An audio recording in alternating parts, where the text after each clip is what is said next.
اللہ کے نبی نے ارشاد فرمایا، اے ایمان والو، تم کیا سمجھتے ہو کہ تم نے کلمہ لا الہ الا اللہ پڑھا ہے، تم نے توحید کی گواہی دی ہے، تم نے محمد الرسول اللہ کہا ہے، تم نے اللہ کو ایک مانا ہے، مجھے اللہ کا نبی اور رسول تسلیم کیا ہے، تم مجھ پر اور اللہ پر ایمان لاتے ہو، تم قرآن کو اپناتے ہو، تم لا الہ الا اللہ پڑھتے ہو، تم اشہد ان لا الہ الا اللہ کی گواہی دیتے ہو، پھر تم پر حالات نہیں آئیں گے، ایسا نہیں ہو سکتا، تم پر ہر دور میں حالات آئیں گے، تم کو ہر موڑ پر آزمایا جائے گا، ہر قدم تمہاری آزمائش کی جائے گی، ہر سانس تم کو آزمایا جائے گا۔ بات سمجھ میں آتی ہے نہیں آتی؟ ہر قدم تم کو آزمایا جائے گا،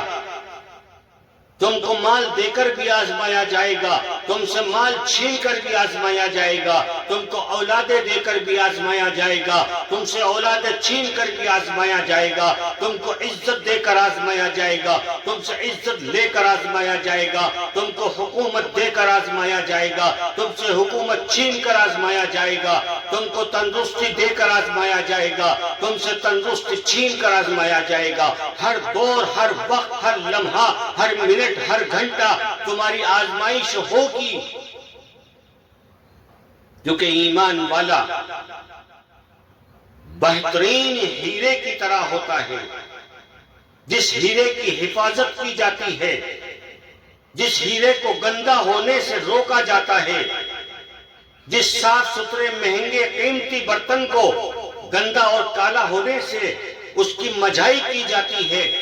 اس طرح تم کو مانجھا جائے گا، تم کو آزمایا جائے گا، تمہارے امتحان لیے جائیں گے۔ جب تمہارے پیغمبروں کو نہیں چھوڑا گیا، تمہارے نبیوں کو نہیں چھوڑا گیا، تمہارے رسولوں کو نہیں چھوڑا گیا، ان کی بھی آزمائشیں ہوئی، ان سے بھی وطن چھڑوائے گئے، ان کو بھی پتھر کھانے پڑے، ان کو فاقے جھیلنے پڑے، ان کو اولادوں کی قربانیاں دینی پڑی، ان کو خاندان قرب قبیلے کی قربانیاں دینی پڑی، تو میری اور آپ کی بساط کیا ہے؟ ہم بھی تو انہی کے ماننے والے ہیں، ہم بھی تو اللہ کے بندے ہیں، اللہ کے دین پر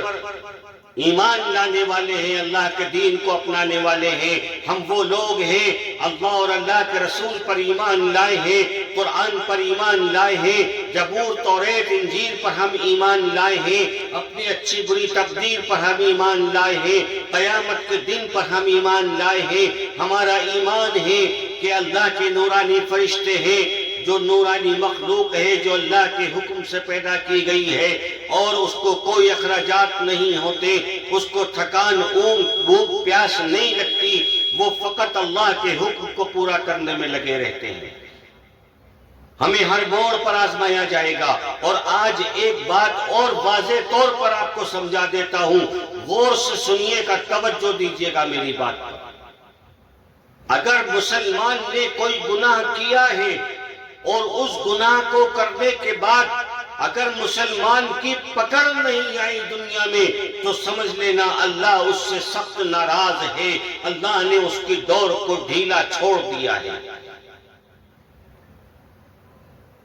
اللہ نے اس گناہ کو میدان حشر کے لیے سیف کر لیا ہے، حفاظت سے رکھ لیا ہے کہ میدان حشر میں ہم اس کو ذلیل اور رسوا کریں گے اور سخت عذاب کا مستحق بنائیں گے۔ اور اگر چھوٹا یا بڑا گناہ ہونے کے بعد، چاہے جسمانی گناہ ہو یا زبانی گناہ ہو یا علمی گناہ ہو یا مالی گناہ ہو، اس کو کرنے کے بعد اگر اللہ کی پکڑ آ جاتی ہے، اس کی جان کو لے کر، اس کی مال کو لے کر، اس کی اولاد کو لے کر، اس کے خاندان کو لے کر، اس کی عزت کو لے کر، تو سمجھ لینا اللہ تم سے بہت راضی ہے، اور اللہ نہیں چاہتا کہ تم گناہوں میں لت پت ہو جاؤ، اللہ نہیں چاہتا کہ تم گناہوں میں ملوث ہو جاؤ۔